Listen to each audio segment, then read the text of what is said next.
One of the things that most software companies face is that there's a lot of other software companies in their space, a lot of other competitors saying they're doing the same thing, saying they are awesome, saying they do this, saying do that. You might know that you're better, but the market doesn't. And so the real challenge is, how do we differentiate? How do we separate ourselves from that competition that's saying they do stuff and they have all this awesome stuff on their website and they have great blogs and they have all this? How do we differentiate so that the market can see where we are and can see that we are the one that's for them? Fortunately, I had Ton Dobbe. He came in to share exactly how to do that. In fact, he's the author of the book, The Remarkable Effect, and he breaks down exactly how to do it so you can separate, so you can start to get more wins because of the way you're positioning versus your competition. Check this one out. Welcome to Scale Your SaaS, the podcast that gives you proven techniques and formulas for boosting your revenue and achieving your dream exit. Brought to you by a guy who's done just that multiple times. Here is your host, Matt Wolach. Hey, welcome to the show. Super excited to have you here. Thank you very much for being here. I am Matt. I am your host, and my goal is to help you grow and scale your company, close more deals doing it. Now, I'm really excited for today's show because I'm talking to another person who helps people grow, who helps people get everything that they need from their companies. I'm with Ton Dobbe. Tom, how are you doing today? Very good. Thank you, Matt. Thanks awesome, for the introduction. Yeah, for sure. I love this guy. He's so cool, and he does some great things for everybody out there. So, Ton, let me just make sure everybody knows who you are exactly. So, Ton is the Chief Inspiration Officer and founder at Value Inspiration. Really, he helps position B2B SaaS scale-ups for predictable traction, which is really, really important. He's been immersed in the B2B software space for close to 30 years and has always been fascinated by product marketing, product strategy, and all the fun stuff that's next. He's also the author of the book, The Remarkable Effect, a great book that a lot of people have used very successfully. So once again, Ton, thanks for coming on the show. It's a pleasure. Oh, absolutely. Honor's mine for sure. So just tell me what's going on with you lately and what's coming up. Oh, got a couple of minutes. Yeah. What's up lately? Good question. A lot of what I've been doing and what I've been working on toward the last 5 years is to really optimize my framework, like you already said in the introduction, to help B2B SaaS companies achieve predictable traction. And I mean, when I started my company, I came from a large organization called Unit 4. I've always been in the enterprise resource planning space. When I left Unit 4, I decided I didn't want to work for another large company anymore. But I wanted to help those organizations that struggle with the same things that I struggled with many, many years ago. And that is, this whole thing of we're the best thing since sliced bread. Nobody knows us, and it's almost unfair to compete in this world. That's all fair and true and so on, but not necessary. And then what got me going was the statistics, and the statistic that 9 out of 10 startups fail. Sometimes it's 99 out of 100, depending on like what type of research you read.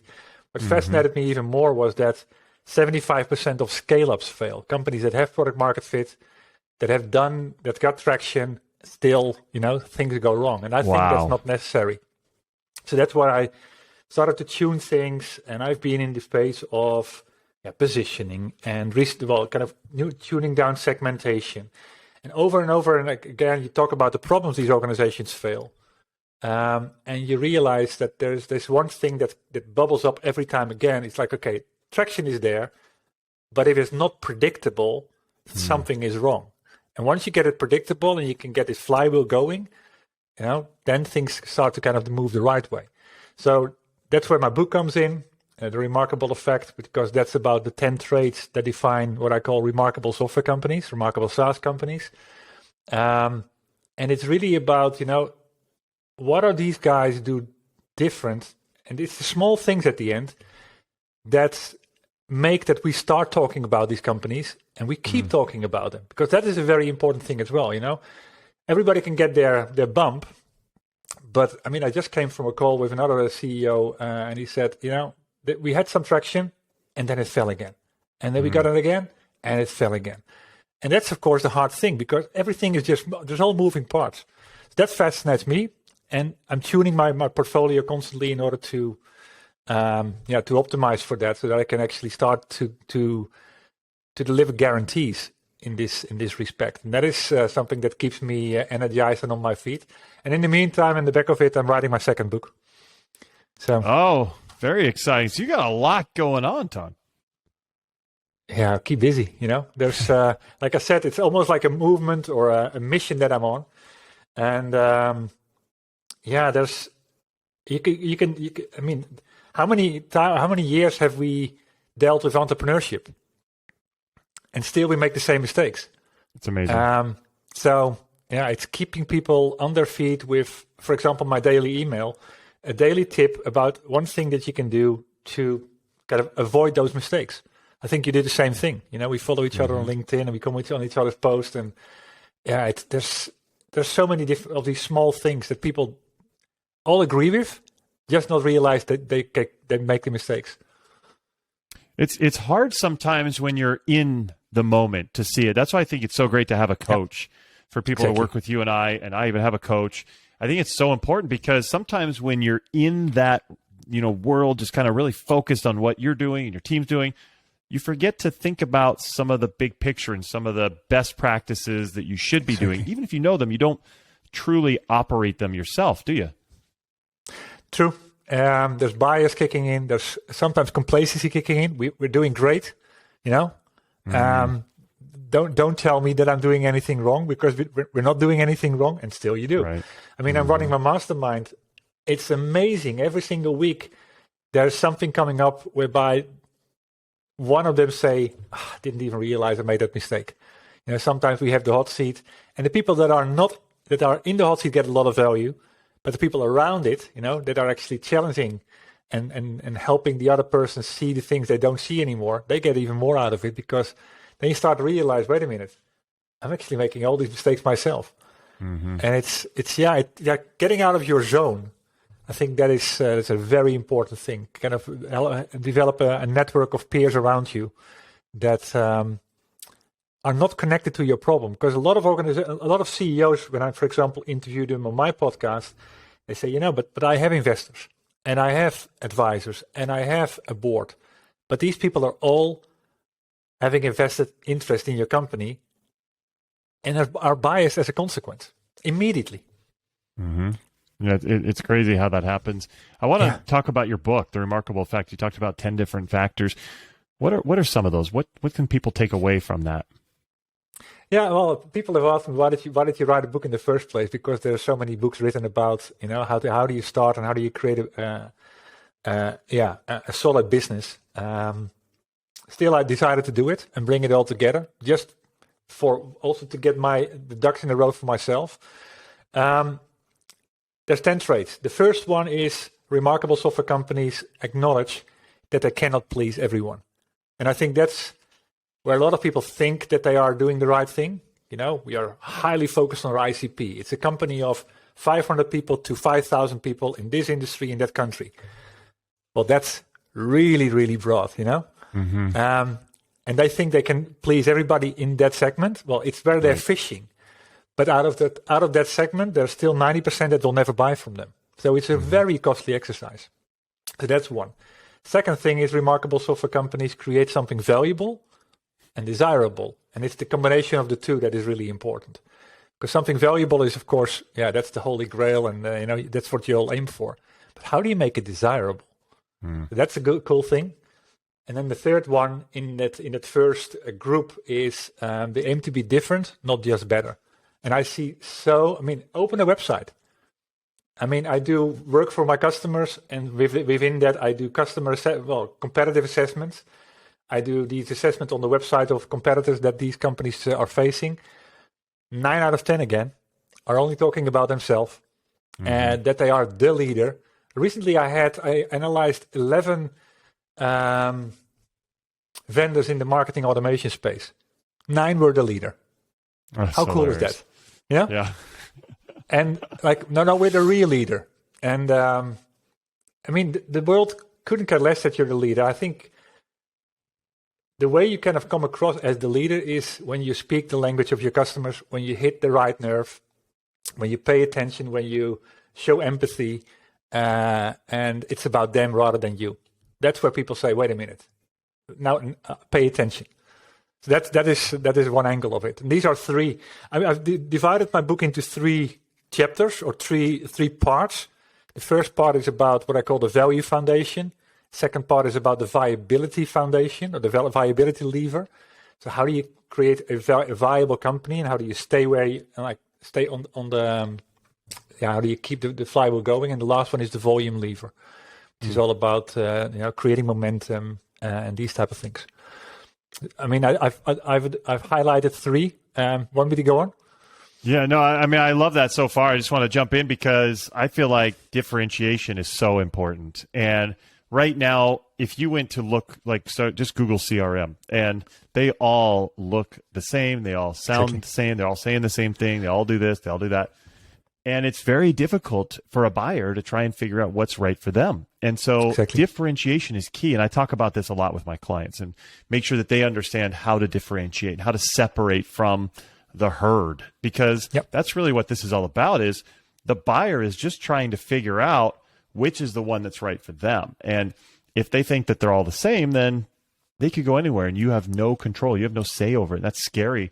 Much better to make sure that you differentiate, make sure you separate, and they identify you as someone who this is an organization / person / tool product that can help us and get us to where we're going to, and the others will not. Yeah. And I think that's really critical.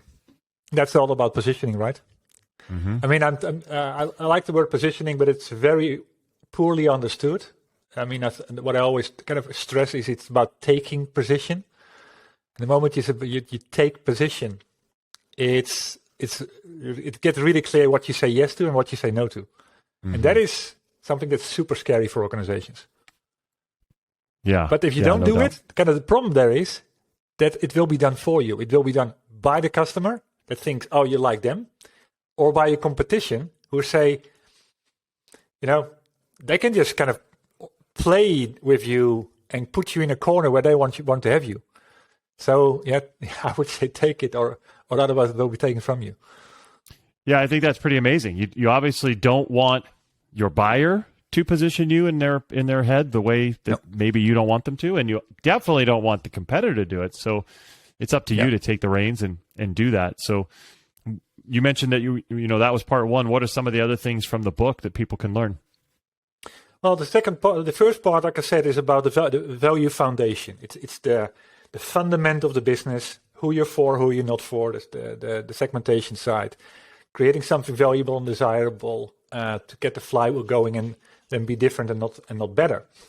Second part is about the viability, and that's where things like the fourth trait in my book I'm talking about. Remarkable organizations master the art of curiosity, not only by the founders, but everybody in the company. And they create a culture whereby they encourage people to be curious and to ask those questions and to dig deeper, to come up with the opportunities that are out there in the marketplace. Talk to customers.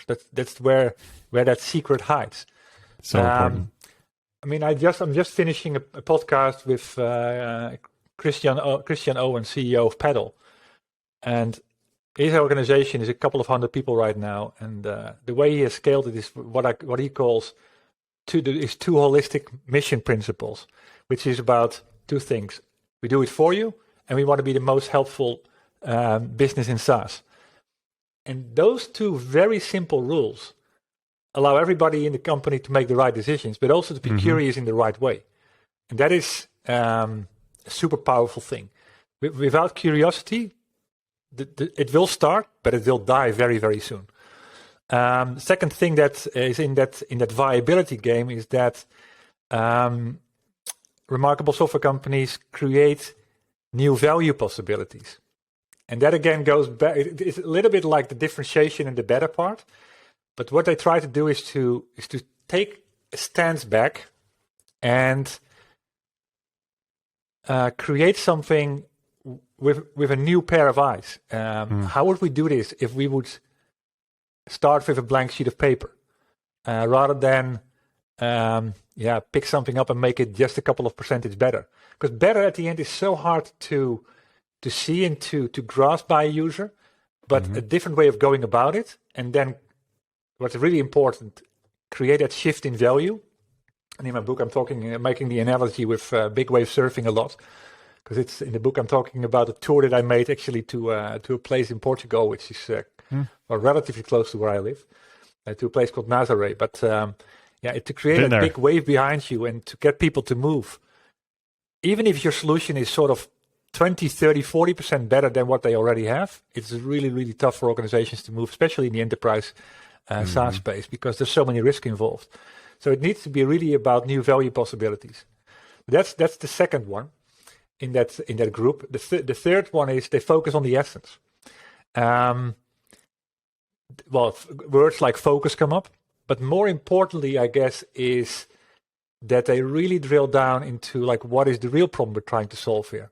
I've had so many conversations with customers of mine about what is the business you're really at? What is the business you really are?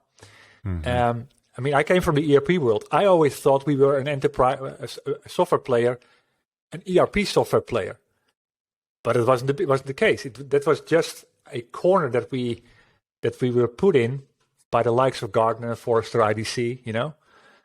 Customer couldn't care less. We were in a completely different business for them, which is about solving problems. And I think once you start to understand that and you focus on what is the essence of the business, then even if you, for example, today are an ERP player, when the dynamics kick in, it doesn't corner you to stick there, but you have the freedom to say, hey, wait a minute, let's move a little bit to the side and solve the problem in a different way, and we become something else. And that is giving a little bit of freedom, I would say, but very tough for management to get their head around.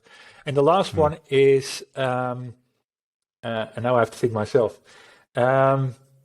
My God, I wrote my own book and I can't find the that happens to me all the time. Focus on the yes. Of course, the most important one. Create fans, not just customers.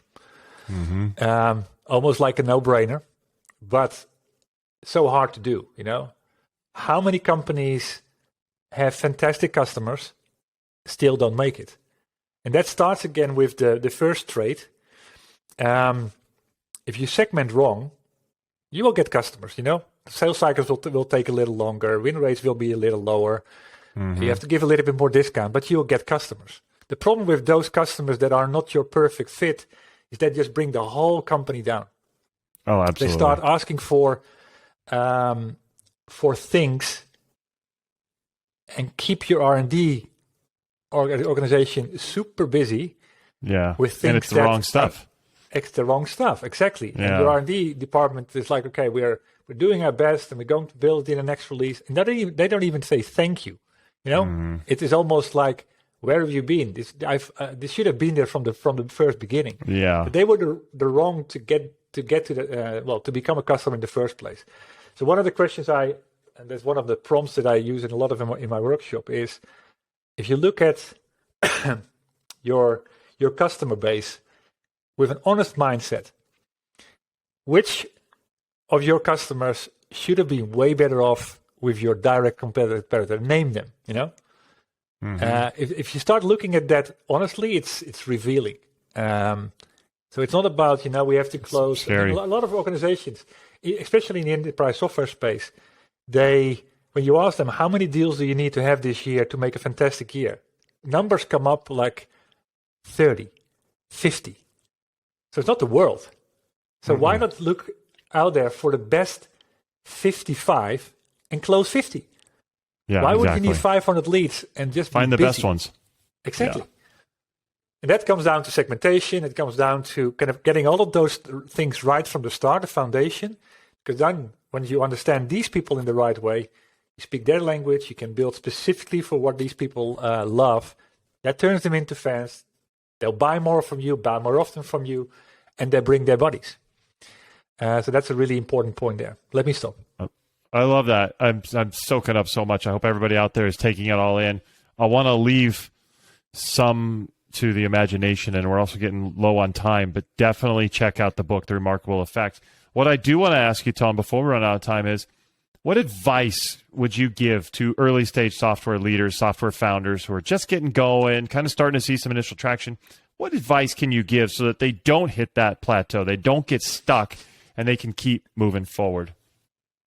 Yeah, I mean, the first is always get the foundation right. Once you get the foundation right, all the other things become so much easier.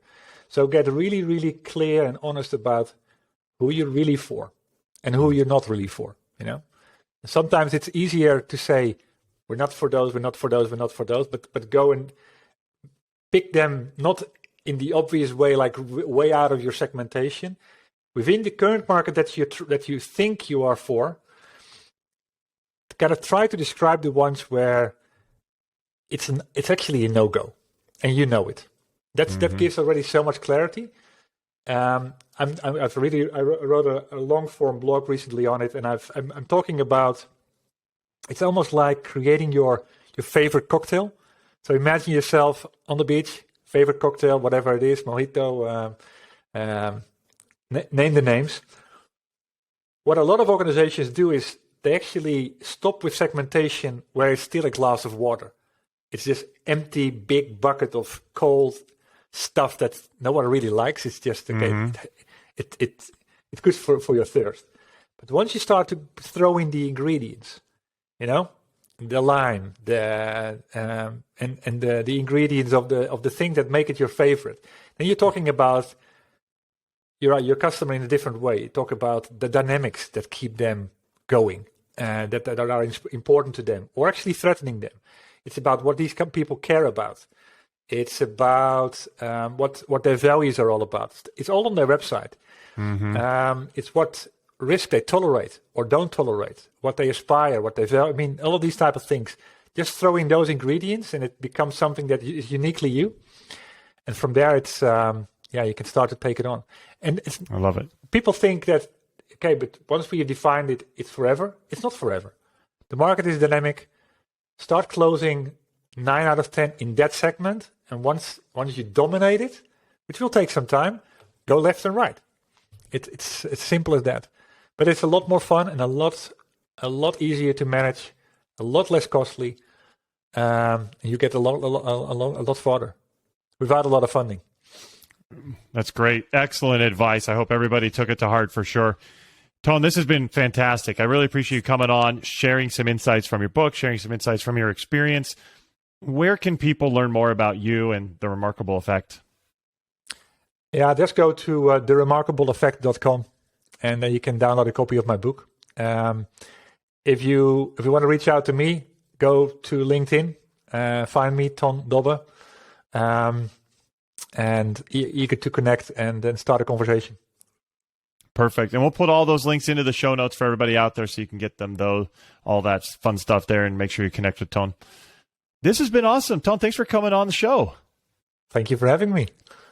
Absolutely. And everybody else out there, thank you for being here. Make sure you are subscribed to the show. Hit that subscribe button right now. That way you're going to be notified of any new stuff that comes out. So other leaders, other creators, other guides like Ton are going to give you the best advice in the coming weeks. So make sure to hit that. Also, we're looking for reviews. So if you have a review, if this was helpful, definitely go review the show. That'll help us so that other people can explore and find us.